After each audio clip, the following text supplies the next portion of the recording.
Hello and welcome to our third and final episode of our Adventure Series podcast with our guest Alex Harz. If you missed episode 1 or 2, be sure to check out either our Fast Performance or Hunt Hike Harvest YouTube pages or find us on your favorite podcast player to see the tremendous footage, dialogue, and information shared along Alex's journey. In episode 3, we share the culmination of Alex's amazing journey through the Quest Everest Vr and also the Quest Nepal. The entire Quest series will provide a never-before-seen first-hand opportunity to view footage Alex captured using 360-degree cameras, putting you directly on the mountain, creating the most unique virtual reality experience Mount Everest has ever produced without leaving your home. In addition, the Quest Nepal series captures the sights, scenes, culture, and rich history behind Mount Everest's native country and home city of Kathmandu. We hope that you enjoy the final episode, and we are thankful for the opportunity Alex has provided to share his story, and we hope you enjoy this as much as we did to share it with you. All right, we're live. Yeah, here we are. All right, welcome back to the H3O Fast Performance podcast. This is episode number 3 with Alex Harz, summiter, mountaineer of Everest, conqueror of giants.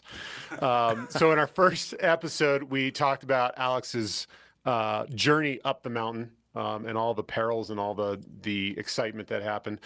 In episode 2, with JC and Joel and Alex, you guys talked about your physical preparation and how you got yourself mentally and physically ready to conquer Everest. And now we're going to talk about all the awesome footage that you managed to pull off the mountain, because you were the first person in the world to carry this 360 GoPro camera, and now you've got all this footage along with some additional stuff that you did while you were down in Nepal, and just learning about the culture down there and the history of that country. And so with that, I guess I'll let you kind of explain the roots of that, and then let's get into some of the editing and the film and what you're planning on doing with all this fun stuff. Yeah, no, and it's great being here with you guys again. I was in Nepal for 63 days filming, essentially.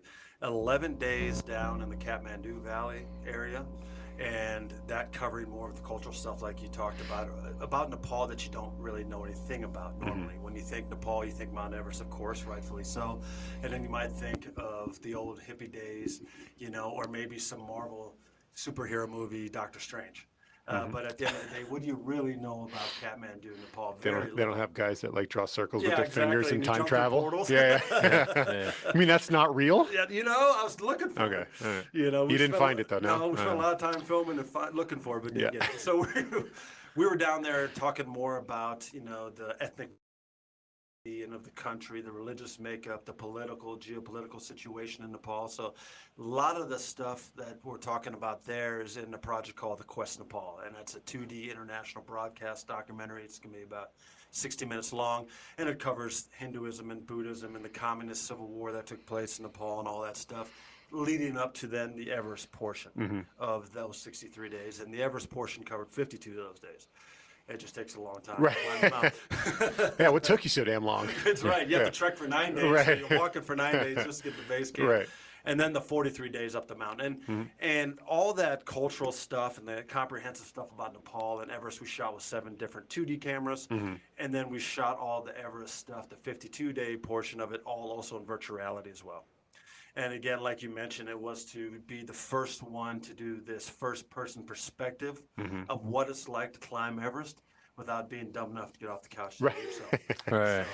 So, what was your process in terms of in episode 1, you're like, I decided, years ago, had this realization, said, okay, it's go time. What was the next part of that where you said, I'm going to do better than just go and do it and to take on this, which, and maybe, you can even expand upon that, which is maybe you didn't have grandiose plans for that other than that you, obviously, if you do something like that, people take trips and vacations and you're like, hey, I want to have memories, right? Was your vision to see it through with this to what we're talking about now? 100%. The original light bulb in the back of my head with regards to making the Quest Nepal and the Quest Everest VR experience came on subtly when I was in Argentina climbing Sierra Aconcagua, which is the highest mountain in South America. And when I got to the summit of that mountain and I'm staring out at the amazing view over the top of the Andes towards the Pacific Ocean, I said to myself, I can't just climb these big, cool mountains just for 10, 15, 20 minutes, if you're lucky, for the most amazing view you'll ever see. I have to do it for a bigger reason because the risk is too high, the Right. preparation, the time, the commitment is too much just to do it for that. And that's where the whole idea of, well, why don't I put together some sort of project? Because I knew at that time I was going to climb Mount Everest, at least attempt it, in order to honor a childhood promise to myself. And so I said, okay, what is a cool kind of a project that can be developed that can give people the opportunity to follow along and also Right. experience what Everest is like, and in this case, Nepal as well, because most people won't have that opportunity. Right. And so I wanted to do something bigger that was greater from a purpose perspective, so people around the world can share into this. And so that's where that started. And then I said, well, I have this background in film, television, radio, and so on. Why not utilize these skills and make this more than just a travel log? Let's make this into a full-on production. And that's how it started. Yeah, I remember years ago, I think after you came back from Denali and you started talking about you're wanting to do Everest as the next one, you had said, I want to do this whole like media campaign. It's going to be print, it's going to be film, it's going to be interactive, and this was what, 3, 4, 5 years ago, something like that. And you followed through all the way. So I guess as you're starting to figure out, take us through the steps on how you how you start planning the documentation of going like, are you trying to figure out, well, I'm going to have a camera crew with me, or, obviously GoPros were probably around, I wouldn't say they're in infancy, but, they were starting to become more popular. How did you end up with, the system that you did, and then obviously keeping track of everything and making sure that the batteries worked at, extreme temperatures and all that stuff? Yes. So from the 2D side of things, again, the Quest Nepal side of things, that kind of stuff had to do with, okay, what's the technology that's available when I leave? Right. And of that technology, what technology can withstand these horrible temperature conditions, fluctuations, as well as the extreme conditions of filming at those altitudes? So then you start to put together a production list of, okay, this is the gear that I want to get, kind of a grab bag of this is what I want to kind of put in the kit. And then, of course, with the camera guys that I had with me as well, what they're going to need in order to cover, for example, all the cultural, historical stuff with 5 cameras. And then as we trekked up the Khumbu Valley for 9 days, what kind of shots and angles and different perspectives can we get? And then at base camp for the interviews and everything else. Then going up the mountain, I knew that was going to change at that point. Yeah. Because then my cameraman... Because you're not going to have 5 camera crews following you up the mountain. That's the biggest limiting factor at the end of the day of doing something like this is, can you climb the mountain? Right. Well, and go ahead, sorry. Yeah, so that was, I knew right away that was going to be the biggest limiting factor, which also meant even more workload on me. Because now I was going to be responsible for the majority of the climbing content, along with my buddy who was the expedition leader, Ryan Waters, and another brother from another mother father, as he calls me, Tashi Sherpa. Us 3 were going to do all the filming on the mountain itself because we were actually climbing for the summit. Right. Yeah. How much did, so the endeavor itself, right? Like, it is not guaranteed. We know how many people have, lost lives. We know how small the window of opportunity is. In, recollection and hindsight now, looking at it, and knowing what you know, which is obviously the research you did putting into it, but then after doing it and coming back, what extra do you think it required of you to accomplish all of the filming and capturing? And like, I think about, even from a cinematic perspective, right? Like getting angles and all these other things that you want to try and be able, as you've talked about, create the experience that you're going to now share. How much more difficult was that than just the climb itself? I mean, did you think about that and like, this is going to make it even harder? Yeah, you're absolutely right. At the end of the day, you plan for as best as possible and as best as the research tells you, because then you have to put the other complexity to it, which was the VR thing too. How are you going to pull that off on top of the fact that you have 7 2D cameras as well? And you plan and you plan and you plan. And of course, I studied and I've obsessed about Everest for many, many years. But then when you got there, it changed really fast. Because the climb wasn't like I thought it would be, for starters. So just from a climbing perspective, and then secondly, producing under those conditions and in the environment, which is constantly changing, you have to improvise a lot. Right. So you say, okay, I want to get this shot. You write out a storyboard of content that you're trying to acquire along the way, be it the 2D or be it the VR. So I had the whole thing written out, or had an idea when I got to Kathmandu, and I want to cover this part about the Communist Civil War, or I want to talk about Hinduism and Buddhism, and I want to do, but all that, a lot of that stuff, you have to be able to adjust on the fly. Because you don't have a controlled production environment in a country like Nepal. So Right. it's not like setting up a studio lot in LA and just going in there and Right. setting it up how Yeah. you want. You didn't recreate it. Right. And you can't control the lights. Yeah. You can't. This control isn't the green audio, screened. Yeah. Right. All those kind of things you can't control. Yeah. So it's on the fly, making adjustments, and then doing it as best as you possibly can based on the vision that you had. On the mountain, it got even more complex because, like you said, batteries freezing, the camera's not wanting to start up, the fogging of the lenses, keeping it in your down suit so you can even get it to operate. Then under operating conditions, now you're hypoxic, you can hardly move, you're having a hard time just climbing the mountain. Right. And you got to focus on filming, crossing a ladder, where if you fall, Right. you die. But yet I also got to film Right. this. I got to get the shot, Right. but I might die. So let's Yeah. just hope both of these things work Yeah, out. and like That's it. I think that's the thing that And you might be documenting your own death. Right. Right. Yeah, and that's the thing that to me is we kind of approach this conversation was like, this is already a really death defying in a lot of regards kind of endeavor, and now to take it even another level higher, right? Like the fact that you not only were able to capture as much as you did, but you were also successful, and with heightened standards in an atmosphere where they're already at the 99.9th percentile, is just I can't imagine. I always go back to the picture that always comes through here where you have I don't know how big that camera is. Did that camera go all the way with you? Which The, one? the, the, the, Oh, no, the- that one did not. okay, because I was like, So how you in had was it just the 360 camera that was on looks like your pack or your back or whatever? So we had two other cameras, 2D cameras that I always had with me on the mountain, and plus the VR camera itself. Right. And then we had a third camera also that Ryan was using, again, the expedition leader, who was shooting reversal shots, for example, of me climbing up, the ice fall or going over some Right. crevasses and these kind of things. But yeah, and then that studio size camera you're talking about, Yeah, those yeah. were mainly for subject interviews, for long shots, 400, 800 millimeter shots. So how Yeah, far ice did that camera go? That one went all the way to base camp. All the way to base camp. And Okay. then, so that for a couple weeks at base camp, we were there filming interviews prior or in between the rotations of climbing up and down Right. the mountain. Keep waiting for it to pop up on Yeah, my- right. Oh, You'll and there's see the it. There's Yeah, that yeah, was the yeah. 360 That's the camera, right? 360 camera. Gotcha. And again, that came from the idea There it right is there. again. Yeah, it's on the summit. And that was the idea of giving that first person over the shoulder video game perspective. Mm-hmm. Yeah. Because again, it's very cool to film anything in VR, but a third person's perspective is not quite the same. Right. Because now let's say the camera's sitting here, I'm walking by the camera. Right. But if you're doing the VR experience, you put on the headset, you get to see me walk by the camera. But no, the way I filmed it says, no, I want you to be in the camera. Right. When Right. You're climbing with me. I'm almost like Right. your avatar. in the We're video sitting game. on your shoulder Yes, like the little correct. angel, right? That is going along for the ride. Which is where most people would prefer this experience. right.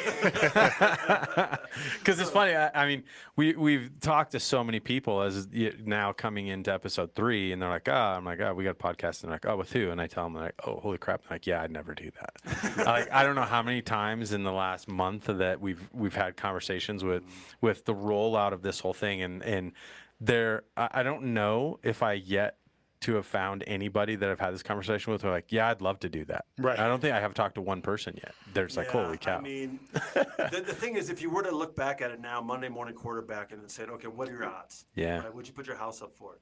Would you put up anything for it? Right. And if I look back at the statistical odds or the financial burden and the commitments and all that stuff, stupid idea. Absolutely stupid idea. Right. But you can say that sitting here. Right. Right. Write But in the that down. moment, you were like, it's just like anything else. And you get locked into something. That's You don't, exactly right. you get the blinders on and you're like, Yeah. no, this is what I'm doing. Yeah, and I'm going to disclose to you guys, I didn't disclose it to anyone back then. I said, when we got to Camp 4, South Call at 26,000 feet, before we're about to head out for the summit, I told myself eternally, this is going to turn out 2 ways.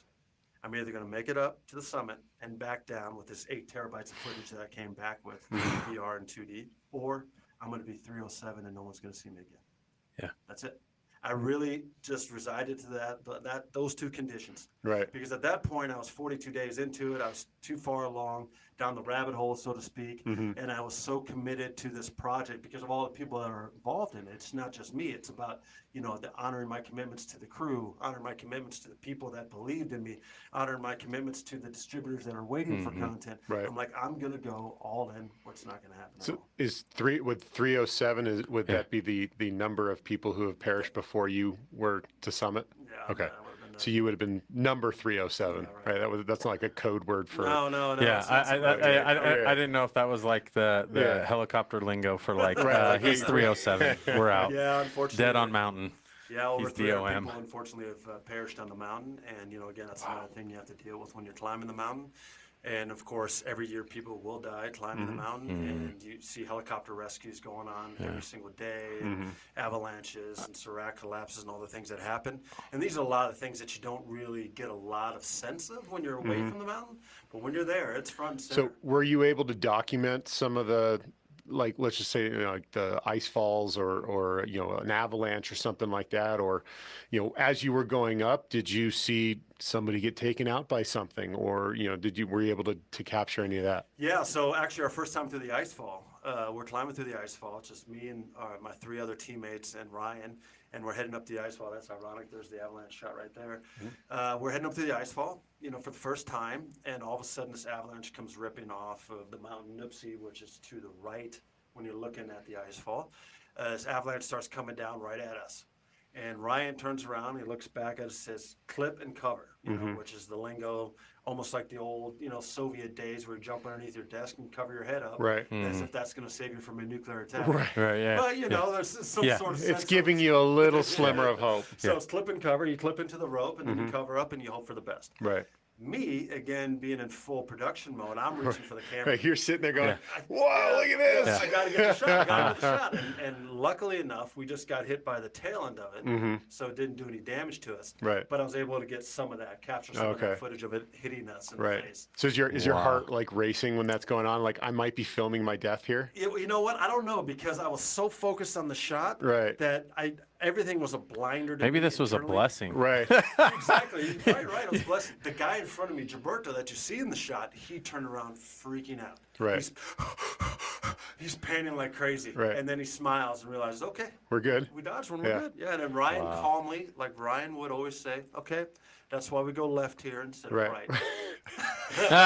They look at you and go, "That crazy mother effer just stood there and filmed that whole thing while we're all freaking the hell out." Yeah. Yeah, and it could have been one of those things where you just recover the body, and then you would have the footage, right? Yeah. Well, and I think that's the other part too. It's like, as we keep, having more discussion about this, like we've talked about how difficult it is just from a physical perspective, right? We talked about training. We talked about all these other things, and we've yet to talk about anything with regards to just completely natural environment circumstances that you have zero control of, that at any moment could be your bad luck. Right. You know, Could have outside just of it. wasted all that prep, all Yeah, that. you could have been, well on your way. You're getting good weather conditions. Everything's going great, and in an instant, Mother Nature could say, "Nope." And that's Not 100% today. in the forefront too, knowing what's happened in previous years. Some of the most deadliest years on Everest have actually been in the last 5 years, for example. So, in 2014, there was an avalanche that came off of the west shoulder of Everest, killed 16 people instantly. 2015, there was an earthquake that hit Nepal, and that killed 22 people at base camp, like that. 2019, 11 people died. So these things you don't really think about at the moment, but they become real when you start seeing the events that are similar or the events that happen, and then you just happen to be in the right place at the right time, or the wrong place at the wrong time. Like some of the avalanches that we saw, and even the biggest avalanche that was around us when we were coming down the last time from the summit back to the ice fall, the biggest avalanche of all of them hit at that time. And luckily we were just an hour or so far enough down the ice fall that we didn't get hit by it. Right. Otherwise, we wouldn't. So I mean, the mountain is alive.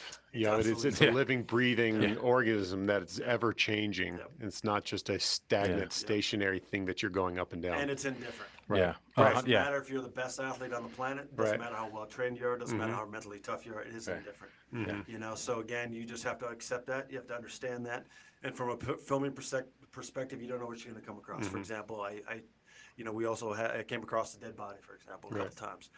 And, you know, you see that when you're by yourself at, say, 27,300 feet, all by yourself, and waiting for the sun to rise out of China or Tibet. And then all of a sudden you see this black rock, you know, to your right, that's 10 yards away from you. And you're just taking in this most amazing sunrise of your life. And then you realize it's not a black rock as you see some more sun on it. It actually is a dead body. And that person is wearing the same suit that you are. Yeah. And so you almost see yourself mirrored there in the Right. snow. You know, because you can't, you know, assume that you're better trained. You can't assume that you're mentally Right. tough or better prepared than that guy. Right. Right. Because none of these guys are, shall we say, passive people. Right. Right. They're not couch Yeah. potatoes. They're not couch potatoes. You know, and so then these things start to race through your head, and you're isolated, and you're hypoxic, and you're trying to finish a job and finish a dream at the Right. same token, which is get to the top and back down. And so you're constantly playing these mental, you know, back and forth ping pong matches in your head Yeah. as you're going along. Right. Well, and I think there's something to be said too. You know, interestingly, we always talk about how, you know, everyone's listening, your phone and all these other things. So of course, as I've, you know, most of what I watch in terms of any TV at night as I wind down or whatever, I stream and things like that. Well, as we've started doing this, of course, guess what starts popping up is things that like, maybe this would interest you, right? Right. It's like, Check out this video about Everest. yeah, and so I've started seeing some of these things. I'm like, well, I'm going to check this out. And there's a series out that is just with the, you know, the helivac people, right? And I watched a little bit of that. And of course, that's just, you know, eye dropping. And they live in a crazy world of just black and white, where they have certain, you know, things that are non-negotiables, and if they are outside of their scope of what's safe, guess what? Sorry, you made a bad choice. You're not going. And then at the same time, like, followed another guy who historically is really apparently very, very known. Like, he's been going on to Everest and taking teams for 20 plus years and has a really, really high success rate. I can't recall his name. And so it was interesting as I found myself watching the people that were in his group, and the person that I like, and I'm just trying to figure like, okay, who out of these people do I think is the best or going to be most prepared? And of course, the guy that was on there that had, you know, the highest level of, you know, bravado and all this other stuff, I'm like, just watch. That's the guy that's like got no chance, right? As soon as they go from camp 2 to camp 3, he had a ton of old injuries and all these other things. He starts lagging an hour, 2 behind, right? And they were trying to go to 3 and then back. And of course, like, he never made it, goes back down, then he starts getting sick. And I'm like, yeah, I saw that coming a mile away. Right. And it's like having a level of realism with all that, I think is another part of it. And I think it's a common thing, right? As you talked about, like, persona and the way that people are as they go into that, like there has to be a level of confidence and there has to be a level of reality that have to be somewhere aligned. Right. Absolutely. And humility as well. Yeah. Because you've got to accept that the mountain is way more powerful than you, no matter who you are. I don't care who you are. And at the end of the day, if you're not humbled by it, then all of a sudden you get yourself in a position that, holy moly, I can't get out of this one. Yeah. You know, and you have to be able to be very adaptive as well. So a lot of these guys are hyper trained in certain disciplines, right? And like probably like the guy that you're talking about. And so they're so focused on all these little pegs that they've become experts at or the best at or whatever. But all of a sudden there's a peg that doesn't align anymore. Now what? Yeah. Their whole system is thrown out a window. Their whole reality is thrown out a window. Their whole ability to adapt and adjust to the situation and to overcome it maybe thrown out the window. Right. And so you've got to always be ready for the unexpected and then just deal with it as best you can when that happens. We didn't talk about that too much in episode 1 or episode 2, but how much of that type of thinking did you do prior to, which was like, if I get into this, what am I going to do? If this happens, how, you know, and of course there's some mountaineering, some survival based things, but did you do any of that kind of like, you know, forethought into, okay, what are my outs in certain situations? Well, to me, it was more visualization, right? Okay. I started visualizing in my head, okay, what is it going to look like in the ice fall? What's it going to look in the Western Cwm, the Lhotse Face, the Summit Ridge, that kind of stuff. What does it look like based off what I've seen, what I've studied, and how I've trained? So I started visualizing these things as I was laying in bed at night, okay, if I'm on the Quest Traverse, like that last shot there, okay, what could it possibly be like? Because unless you're up there, you don't really know. Right. And the VR thing is really cool because you're going to get that really. And I was listening to you say that you're visualizing it, right? And obviously you're documenting this whole adventure. So now adventurers who come after you, they don't have to close their eyes and visualize it anymore, because now you're going to have like actual on-trail camera footage where they can watch it happen, or they can screenshot it and print it out and then, immerse themselves in the world, because you've already done that. And then I'm assuming nobody had ever done that prior. Like I'm sure you've seen still pictures or cinematic, shots from, various shows or movies or whatever been put together. But like you said, once you stepped on the mountain, it was completely different. Yep. So now with this VR experience, I'm assuming that, yes, things are going to change with the ever-changing, nature of the mountain, but I'm assuming they're going to have a much better idea moving forward because of the You're steps handing that you them a took. playbook. Well, Right. What really is, you're absolutely right. Essentially, the Quest Everest VR experience, essentially is going to be like a simulator, a flight simulator of climbing Everest. Right. Yeah. Because now, for the first time, So they're really going to become you can known. literally go in the Everyone's going to be cockpit like, and gosh, stand it's there his on the fault. Quest Traverse or on the summit, Right. or going up the Lhotse Face and look all around you, up and down, and see what it's really like. Right. Yeah. Because the two-dimensional stills that you see here, for example, or even the video that's playing for the Quest Nepal trailer, doesn't do it justice. Yeah. There's no way you can get that sense unless it's in a VR environment. So let's kind of expand there on the VR piece, right? So this GoPro camera that you took up, you're the first one in the world that was able to utilize this for this function. How did you get hooked into GoPro, and how did you convince them that you needed this piece of equipment that wasn't available to the consumer at the time to go do this? Well, again, it's what's available at the time. So you plan, and from my past film experience, you put together a production budget and you put together a gear list and all the stuff that you want. But with technology, as soon as you shut down your computer, it's already outdated. Right. That's how fast it goes. Right. So when you're talking about planning years out in advance, especially in the VR world, which is a very new, cutting edge kind of a market, especially from a production side of things, I didn't know at the time what camera I was going to take. I didn't really know how it was going to work and whether or not it will work. Right. I just had this idea that let's do it anyway. Yeah. I'm going to climb this mountain. I'm already documenting in 2D. Why not take it a step further?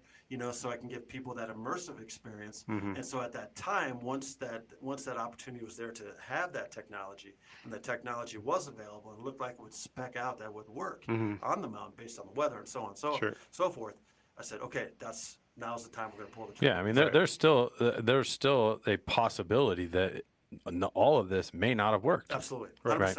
Outside of whether you made it or not. 100%. I mean, you could have come back and like that was a total failure. We were Just black incapable. memory cards. Right. Exactly. And like I said before, if you were to bank it on the success rate of actually pulling this off, horrible choice. Right. Yeah. I mean, and people ask me, Alex, why did you do this as your first iteration of the Quest? For the Quest VR or the Quest 2D series. I said, you know why? Because if we can pull this off, You can do it anywhere then else. we can do it anywhere else. Right. And that was the idea behind it. Yeah, I mean, the rest is gravy, right? So, I mean, and I was like, okay, this is basically a case study on can we do this series the way I thought of it and designed it? Is to do this 2D and VR immersive experience where you can get the full comprehensive package of what it's like to climb the mountain, what Nepal is like culturally, historically, and all these other things. And if I can't pull that off, well, then, I might be in a position where later on down the road, I might not be able to pull it off either. But in this case, I realized, okay, I came back with 8 terabytes of footage. We've got all the VR content. We've got all the 2D content. Now I know with a pretty decent sense of confidence that we can pull this off anywhere else in the world. And for people that don't understand, like, I'm not a big techie person, but like having 1 terabyte of, footage itself would be like, It's massive. this table being 1 terabyte, and then put this table on a football field, right? Like, Right. that's the comparative of like how much more that it's enormous. Think about like your phone, right? Like this is 256 megs. I've got like 10,000 videos on here, right? You've got 8 terabytes. That's like, 800% bigger than what I've got on here. So Yeah. So That's I guess pretty good math if that's correct. right. Put it this way, it takes months and months and months just to sift through the footage. Yeah, Right. that's So- what I wanted to talk But about. so I want to be a little more technical here, because I'm really interested in this. How many batteries did you bring? Yeah. And then were you able to recharge the battery? Because we're not talking about like, Duracells here, right? We're talking about lithium batteries that are specifically designed to go in the camera that you took. How many batteries? How did you recharge them? And how did you manage all of that extra weight to go along with this journey? Yes, that's Because good. batteries aren't light. They're not, and the thing is, you're basically taking a calculation based on your best guess of what you think you're going to film during that rotation. For example, the last 2 episodes we talked about the climbing rotations, how you have to go up and down the mountain twice before the 3rd time that you go for the summit. Well, how long are you on each one of those rotations? 3 days, then 5 days, and then the summit push is 7 days. So you're like, okay, how much content am I going to film each day? Yeah. How long will each battery last, which turned out to be about 25% of its capacity. Yeah, because of the Right, cold. right, Yeah, right. yeah. Yeah, so now you're saying, okay, I've got to get these shots, but I've only got a limited amount of battery space, right? Then how long will I have before I have to dump the footage off these Cards, right. before I fill those cards up? So- but it's going to be 4 days till I get back to base camp. Yeah. So you calculate it in your So you head were these- dumping footage from you didn't just bring like 100. I brought a ton. You I didn't brought a bring just ton. like 100 cards I and be brought like, a I'm just ton. going to swap a new one out. I brought a ton, but we still dumped them at base camp. So because the thing that you didn't want is if you had freezing of the hard drives, right? So I had external hard drives to store all the footage that you dumped off the cameras. Right. But you had to make sure that you caught that footage. Otherwise, you could check at base camp. The last rotation was 5 days. I get back there, you start sticking in the footage, and Right. it's all black. Right. Could've been frozen And this is or never this is Right. before solid state drives really became a thing. Right. Now, you're talking about disk and platter, like actual Yep, spinning yep, hard yep. And drives. at altitude, because of the lack of barometric pressure, it affects how those disks spin. Right. In your laptop, because we had 2 laptops at base camp. We also had then 3 external hard drives that we're dumping onto. Right. whenever we had a chance to get back to dumping and then logging and getting stuff set up for the next day or the Right. next day of interviews or shots. And so and the batteries perspective, well, we had all those cameras too. So one camera had 4 batteries, another camera had 4 batteries, another camera had 4 batteries, and I had 6 batteries with the GoPros, and I had 2 of those GoPros, and then I had another 5 batteries with the VR camera. I'm at 30. So Right. it's a lot. It's a lot. So you took one VR camera, One right? VR So if camera. that camera had at any point in this Done. 53-day journey, you were this whole project whole was thing not was was done. That's done. amazing marketing for GoPro. Yeah. The whole thing is done. I mean, and at that point too, this camera was, for all intent and purposes, still very experimental. Very experimental. Right. So And so again, now you're going back to the whole. They should put you on betting the farm payroll. on it. Right. The margins get even thinner. Yeah. How stupid of an idea it was. right. They should put you on the payroll for that. So you're carrying like 30 batteries, right? And each battery is, let's just say normal capacity was an hour, just for round numbers sake, right? And you're at 25% capacity. So you're at 15 minutes that you can use that battery. Now you've got to be very selective. Very selective. And if you run out of juice right in the middle of some monumental experience, you lose that footage That's it. for eternity, right? it. Because now it's just in your eyeballs and your brain, but not in the camera. Again, it's not a Hollywood lot. You can't. So you're on like when Joel and I go in the field, right? And we have battery, like we have the luxury of going back to camp and plugging into an external battery pack or hooking up to a generator and, firing up some electricity.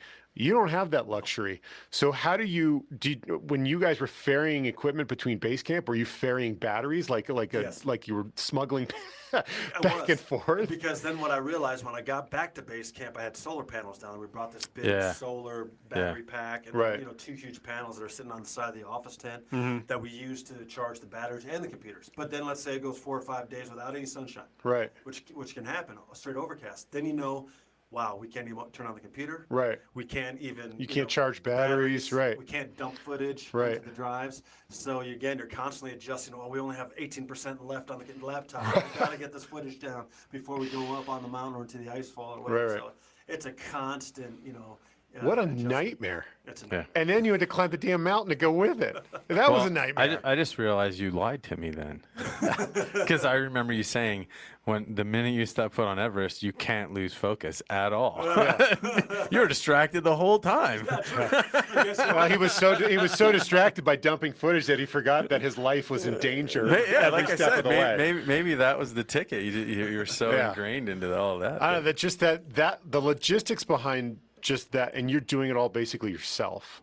That boggles my mind to think, like if Joel and I are in the woods and we're hunting an elk, right? I'm thinking about shooting the damn elk, right? I'm not thinking like, well, if I do it from this angle, I'm going to get this awesome footage, right? Because then I'm losing focus on what I'm trying to actually accomplish.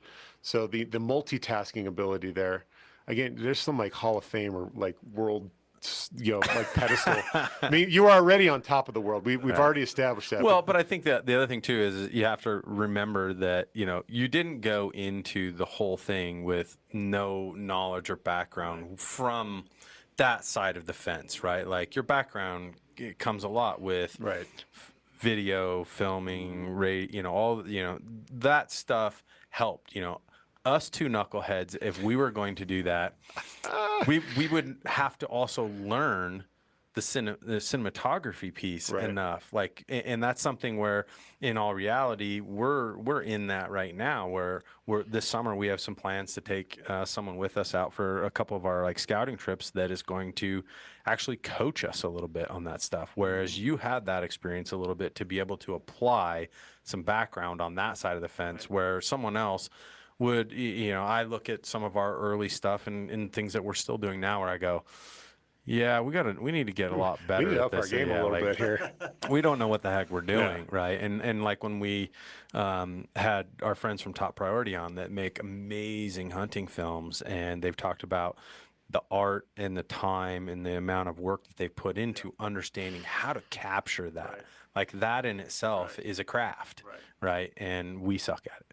Well, and the thing is, that you For all intent purposes. What you learn from those guys probably, though, is that the amount of hours that are just, for example, B-roll shots or establishing shots or environmental shots or scenery shots, those hours just stack up like crazy. Yeah. So just for that 30 seconds of the hunt, quote unquote, versus the hours and hours and hours just to get footage, of whatever you're tracking. Yeah, that's a totally different ballgame. Yeah, I mean, you got to tell a story. It's not, and it's, obviously in your brain, you're seeing what's happening, but there's also the environmental pieces, right? There's the complementary piece, the cut shots and things like that all help tell that story in a very compelling way. It sure doesn't. It doesn't paint a very good picture if your whole experience would be you standing there and you showed 30 seconds of that. Yeah. It doesn't. Where you were talking like doing a selfie at the top of the. Hey, I made it. Check it out. Right. Like well, it wouldn't do it justice either, because again, we want to talk about the Sherpa people. We want to talk about the Khumbu Valley. We want to talk about Everest. We want to talk about the management of the mountain. All the stuff that you normally don't see about Mount Everest. We wanted to cover that as well. So it wouldn't have done that content justice if you did it that way. So let's talk about that, which is now, here we are. You're nearing this finish line to be able to really just bring this onto the scene, to share it. Let's talk about where is it going to be, how is it going to be shared, where are people going to be able to actually say like, okay, you got me, like the hook's in my mouth, you've shared enough here to tease us on this thing. How is this all going to be shared, and where is it going to be shared, and how are people going to find it? Yeah, so it's twofold. So we got the two projects. We have the 2D and the VR thing. The VR experience is going to be completed in the next couple weeks, and the 2D side of things a couple weeks thereafter. So they're going to run pretty neck and neck with regards to the completion dates, in which case the release dates may also follow pretty close neck and neck. But the VR piece will probably hit the market first. So that's the Quest Everest VR experience.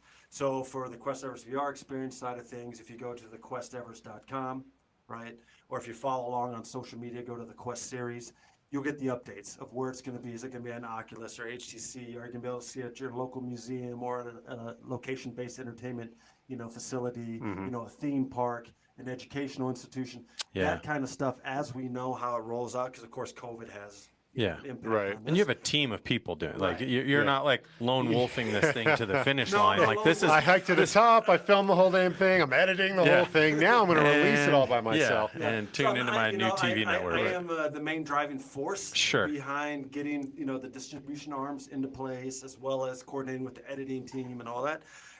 But yeah, with regards to the actual distributors themselves, they are their own entities. They're going to release it based off of their openings, their parameters, what they can allow it to do. For example, if it's a theater environment, are they open for COVID and these kind of things? So but the Quest Everest VR experience, again, if you go to questeverest.com or follow along on social media at the Quest series, you'll get these updates as I know them myself. On the 2D side of things, it's the same thing, except for go to the questnepal.com and still follow along on the Quest series social media wise. And then you'll get to see the rollout and what channels, what networks, is it going to be on, like I said, on a Netflix kind of platform? Is it going to be on an international platform? These kind of things, those will all be determined probably by the time people start to watch this podcast. So, Nice. But yeah, that's all coming. Has there ever been, like, obviously we know of a movie theater in the traditional sense where we're all sitting in chairs and staring up at a massive screen. Has there ever been, or I guess attempted, a room where everybody sits and puts VR head? I mean, I guess outside of a museum setting, right? Where an entertainment venue. It just seems like this would be a whole new level of entertainment that we have not really ever experienced yet, where you're going to go somewhere, you're going to put a headset on, and instead of staring at a 100-foot screen and eating your popcorn, you're going to put a headset on and eat your popcorn, and then you're going to live that whatever film is. Yes. Like, has it been done before? Well, on Everest, no.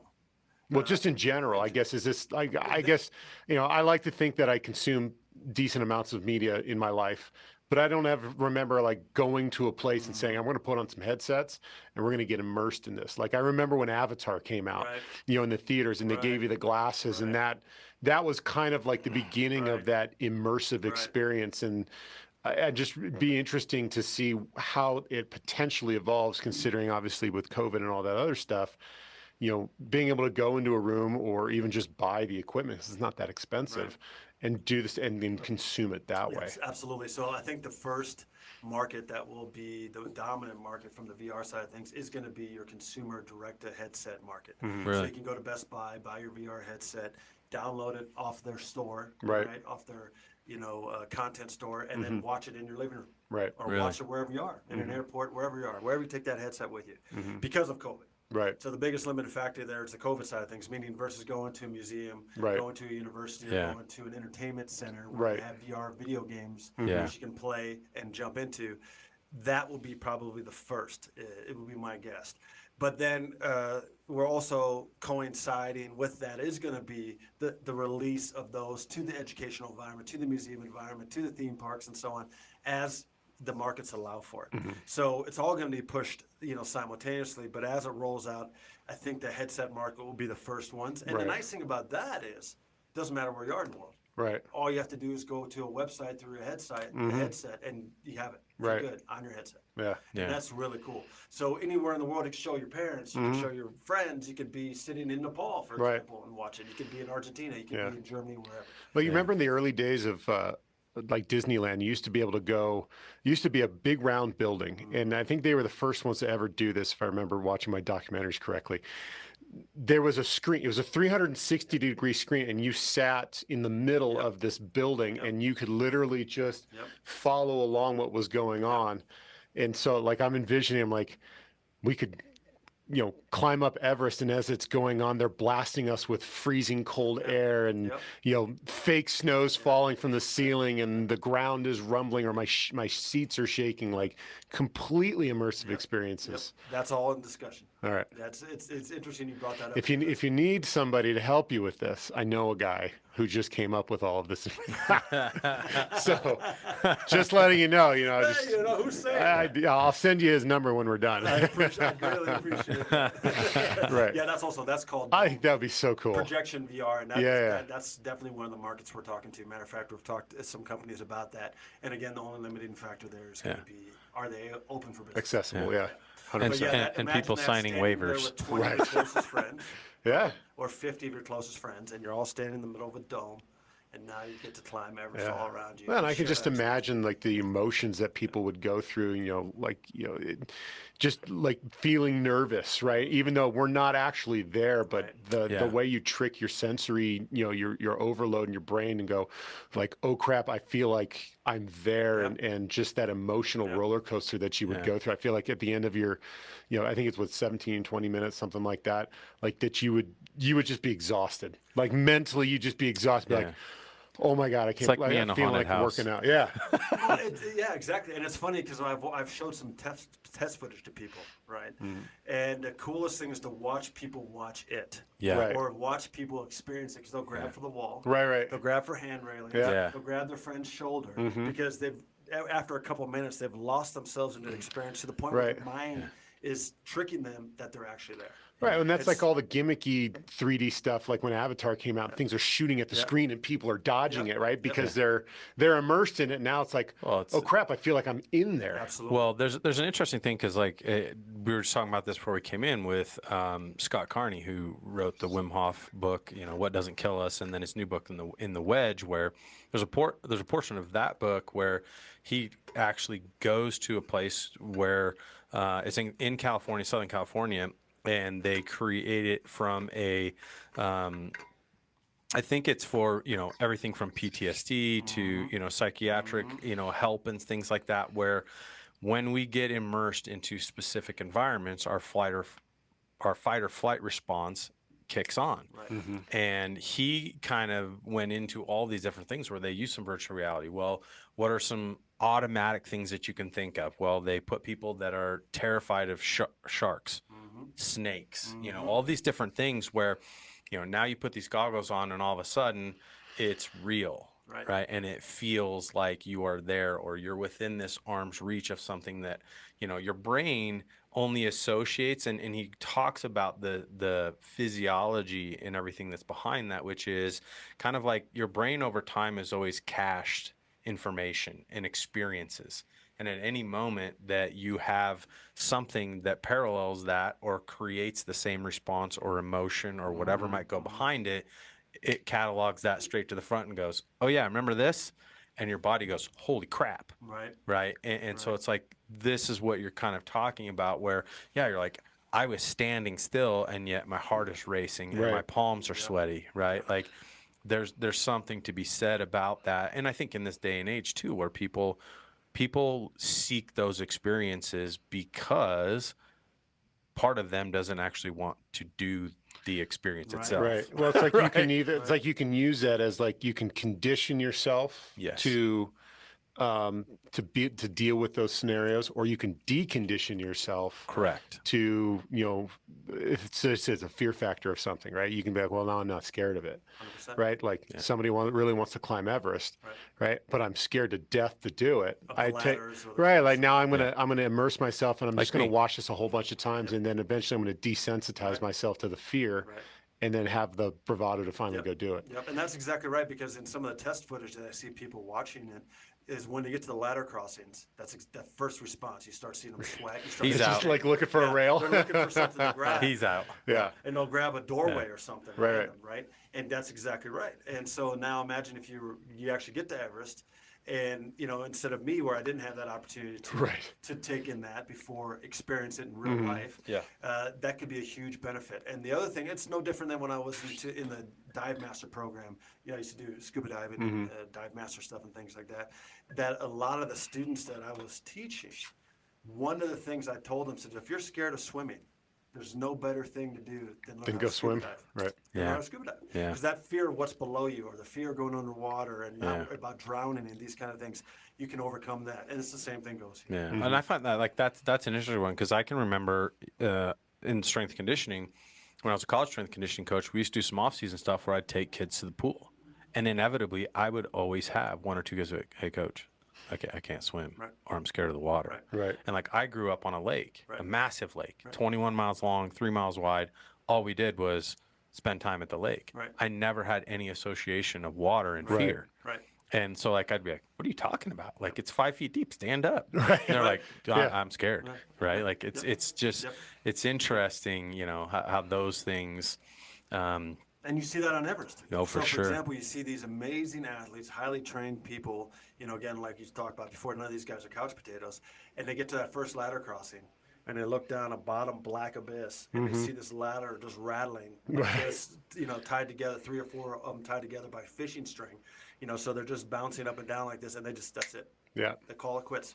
After all that time, all that, you know, Yeah. effort to get there, Right. and they were probably could have made it to the top or had a chance to make it to the Sure. top or Right. done very well on the Yeah. mountain, but they just said, that's it. That's why I tell you, don't look down. yeah. Look what's straight. Always look straight. Never look down. What's that? Something like fear makes cowards of all of us, or something like that. Right. You know. So yeah, those are those things that I think being behind the camera also helped because you get disassociated from Yeah. what's going on in front of you because you're documenting. You're too this. busy pointing the camera Right. down into the Yep. crevasse Yep. going, wow, look how deep that is. And I'm just going to go this way. That's it. Yeah. That's exactly right. And so sometimes you forget about it. You know, the act of actually climbing because, I mean, obviously your heart's feeling it, your lungs is feeling it, your legs are feeling it, and all that other stuff's feeling it. But you're able to almost trick yourself to a degree during certain times because you're in the act of the production itself. Yeah. Sweet. Very cool. So can we hire you to come along on an elk hunt in September? Right. Yeah. Only if I can get some elk perspective shots by putting some GoPros on their antlers and stuff. We might be able to work that. Only at the end. Right. Right. You can do it when they're on the ground and we'll just walk up Yeah. like they're sleeping or something like that. Yeah.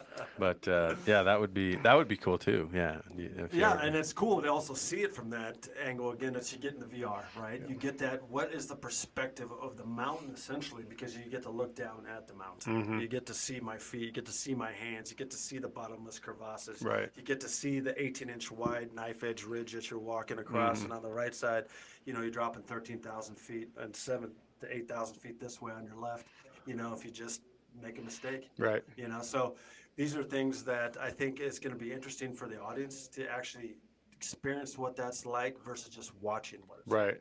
Yeah. That's so cool. So, Yeah. I want to take one of these cameras with us. Yeah. That would be pretty, my mind. We're not worrying about falling off like I'm worried No. about tripping over a log. Yeah. Like I'm not worried about falling down a mountain. No. Right. But No. just to be immersed in it. I think it's cool because with that 360 camera, and I don't know if anybody's ever seen these, like they're super popular now on social media, but they basically I don't know how they do it. They stitch these images together and it basically erases the camera and the post or whatever it's on. So it is truly like all complete all the way around. Like you're not even like there's a drone following you. Yep. Yeah. But it's attached to you. Right. It's crazy. Yep. So and it just makes you feel like you're completely there. It's unbelievable. Yeah, I know. It's like the Inception thing, right? It's like you can't tell what layer of Yeah. it, Right. but Yeah. somewhere Yeah. it's Now in I've seen there. like people like skateboard and you can see them holding a stick, right? But the camera, like all you see is the stick part of it. You don't see anything else, but you're still able to see all the way around, like what's going on. Like, I'm like my brain tries to go, what is going on in this image that I can see all of this stuff, but clearly they're holding on to something. I just don't know what it is. Yeah. It's really cool. And when you see it in the editing environment, it's a totally different world from, let's say, the 2D perspective. Totally different. Right. Yeah. You know, the way you edit it, the way you stitch the images together, the way you have to do the image manipulation, all that stuff is night and day. Were you able to do any 3D stuff? I mean, obviously we know 360 and the immersion with that, but are you able to do anything from a 3D perspective where you can make things kind of pop out a little bit more and That's- add some depth of field to Again, it? you must be reading my mind because you're talking about the snow and the cold and sitting in a dome. And, Right. And having I mean, that outside of that centric- experience, but Yeah. just from the footage that Yeah. you gathered, was there a capability Yeah, to it do is. that? So we're actually, that's also one of the phases that are in discussion is it's called essentially giving the interactive elements, AR elements, where we could pull out, for example, Mount Everest, pull it out, spin it around, look at it, look at the different camps, look at the altitudes, get an idea of what the topography is like, these kind of things. Yeah. So all that It's almost like capability. the what's that Iron Man guy, like when you get in the suit and he turns it on and he's able to Yep. pull up anything Yep. he wants. Yep. Yeah. Yep. Yeah. Well, I know because when they film, like, we've mentioned, Avatar being our kind of frame of reference, like they have to film that in a certain style and type of equipment or Yeah, because they have like two screens or- cameras that are like side by side. right to create in that. order to make that. It's not like they just filmed it like they would normally and then they go in and say, okay, now let's Yeah, make like it special 3D. effects guys make this thing pop out. Right. Yeah. No, the Avatar was truly designed and filmed specifically for that. Yeah. Very cool. And so that's exactly what the idea here is with regards to getting you in the immersion. Right. You know what I mean? And we're also going to do the cool thing about the Quest Everest VR for the people that are adverse to wanting to watch it in VR, or maybe people have motion sickness or something for example, like that. people that can't play video games because they have motion sickness, sickness issues. We're also going to release it on a flat screen format. So what you can do is you can spin around with your mouse. Gotcha. So you can freeze it if you want, or watch it in real time, and spin it around. Kind of like the Facebook posts where you look at it and you can move it around. So if you're someone that doesn't, exactly. Doing that, like, oh, look at that. Or on your cell phone, exactly. You can literally do the 360 that way. There's an app for that. There is an app for that, and so we're also going to release it that way too. Again, the QuestEverest.com. You can get some more information on that when that is available. But you'll be able to, in any kind of medium, you'll be able to experience it. It just depends on how deep of an experience you want. Right. Essentially. Very cool. You know, like peel layers back of the onion. The deeper you go, the more immersive it gets. That's awesome. Right. Well, and so I mean, it sounds like you're at really the tip of the iceberg of even in just our discussion, I'm like, oh, I could see this going even further in this direction. I could see this keep going in this direction, right? Where you're forging some pretty interesting territory that at the same time, if it's received the way that, everybody that's involved in it, including us and whatever, sees it and goes, this is going to be very unique, then it may provide some longevity to you where you're like, okay, now what can we do? Right. Yeah. You can just take the platform and say, all right, we're going to plug it into the hunting world, or we're going to plug it into the sports world, or something don't talk like about that. hunting. Well, and that's again, Jason, I don't know what's going on here, but we already have the there's the connection here. We have this little You and I Jedi have thing been staring going at on you here. this whole time. We already got the next 3 or 4 installments laid out of where we're going next. Again, based on the rollout of this one, and also the seasonal aspect of it, and of course COVID, international travel, all these kind of things will dictate where the next quest will be. But the Quest Nepal and the Quest Everest are just the start. You should do the Quest Nemo and go under the sea and see how far down those cameras will go. Yeah, no, that's a pretty good idea, and Make it family friendly for the kids though. Absolutely. You got to put Nemo in there. I gotta put them swimming. Got to put ridiculous license if you're Disney. Yeah, whatever. Yeah, right. If you sell it to Disney, then you don't have to worry about it, and you can just retire and be very happy with yourself. Exactly. Yeah, so it's a first of an ongoing series. Sweet. Yeah. And again, if It's you awesome. go to the Quest series, on social media, Yep. it'll cover both of those and how the series continues on. Yeah, I'd follow Elon Musk on Twitter, and I'm happy to DM him for you. But the Quest Mars via Tesla and Space Link and all that other stuff, that would be, That'd be cool. yeah. And talk about a guy who's got funny money, Yes. right? Like, he blows up $250 million rockets because it's cool. Yeah. Like, 100%. That should be an avenue you should pursue. 100%. I'd be totally down for that. Yeah. Send me up there. All right. Awesome. All right. Well, thanks for sharing all of this stuff. So it's the QuestEverest.com Yep. and then the Quest series on social media. So I'm assuming that's Twitter, Instagram, Yep. Yeah, all that the stuff we have in the show notes. Yeah, we'll put it in the Make show sure notes. it's And been- then release dates, we're looking for a couple of weeks. So maybe by the time you're consuming this, they'll have release dates. But if not, follow along the website, follow them on social media. Is there anything else we need to know, or places that we need to go for this stuff, or people we need to petition to get these things on our screens? Well, most importantly is interact with us. Yeah. Literally, give us a shout out, talk to us, let us know, if you have any questions, any thoughts, because it's going to be very interesting to see once you step outside that forest, because right now I've been deep in this forest for quite a long time.